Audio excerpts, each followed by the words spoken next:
अब हम लोग बात करेंगे, यह 53 नंबर वीडियो है। विशेष रूप से ध्यान दीजिए, छात्रवृत्ति परीक्षा के लिए है। हिंदुस्तान की कोई भी छात्रवृत्ति परीक्षा हो, ठीक है, यहाँ से मैथ पढ़ने के बाद कोई दिक्कत नहीं होगा। अब जो है खास करके एनसीईआरटी क्लास 8 की मैथ से बताया जा रहा है, ओल्ड बुक से, तो ओल्ड एज, और यह बेसिक वीडियो नंबर कितना है, 5 है, ठीक है। अब ये 5वां और अंतिम वीडियो है चतुर्भुज पर आधारित, जो बेसिक चीजें बताई जाती हैं जानकारी यहाँ से पूरा मिलेगा। सबसे पहले बात करेंगे कि सम चतुर्भुज एवं समांतर चतुर्भुज में संबंध, ठीक है। संबंध हम लोग पिछले वीडियो में पढ़ चुके हैं, इसके आगे का संबंध आज हम लोग इसमें अंतर देखेंगे, ठीक है।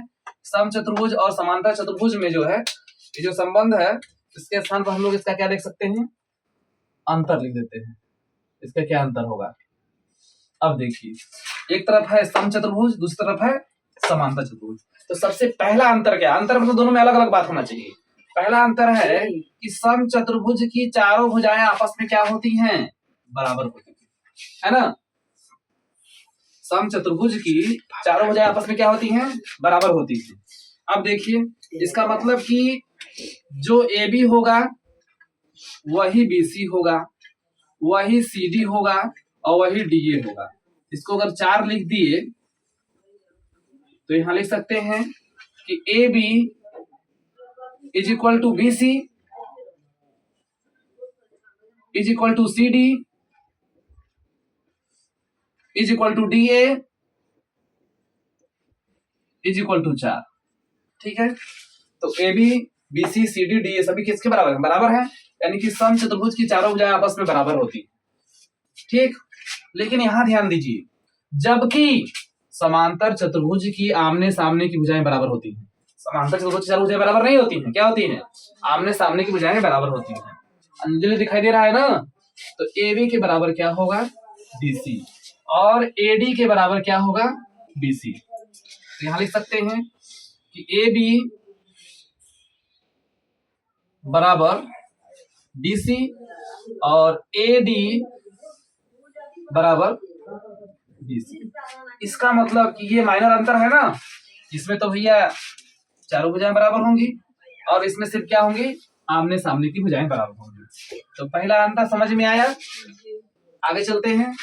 अब देखते हैं 2 नंबर। 2 नंबर कह रहा है कि सम चतुर्भुज के विकर्ण एक दूसरे को 90 अंश पर समद्विभाजित करते हैं। ध्यान दीजिए, सम चतुर्भुज के जो विकर्ण हैं एक दूसरे को 90 अंश पर समद्विभाजित करते हैं। जैसे सम चतुर्भुज हमारा है, अब इसका यहां से विकर्ण बनाइए, ये सम चतुर्भुज है, तो A को C से मिलाइए AC, और B को, एक मिनट, ठीक है, B को D से मिला देंगे BD। अब यह एक दूसरे को 90 अंश पर विभाजित करते हैं, ठीक है। लेकिन यहां ध्यान दीजिए, जबकि समांतर चतुर्भुज के विकर्ण एक दूसरे को समकोण पर समद्विभाजित नहीं करते हैं, है ना।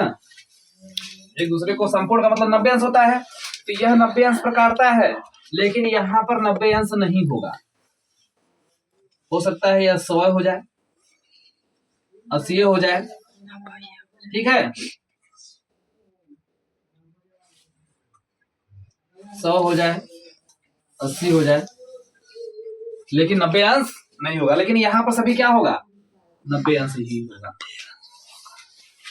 क्या होगा, यहाँ पर 90 अंश ही होगा। ये माइनर डिफरेंस है कि सम चतुर्भुज के विकर्ण एक दूसरे को समकोण पर, समकोण मतलब 90 अंश, 90 अंश पर क्या करते हैं, समद्विभाजित करते हैं, 2 बराबर भागों में बांटते हैं।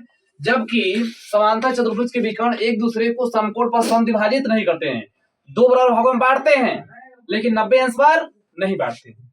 इस बात का ख्याल करना है। समझ में आया? आज के लिए बस इतना ही, थैंक्स।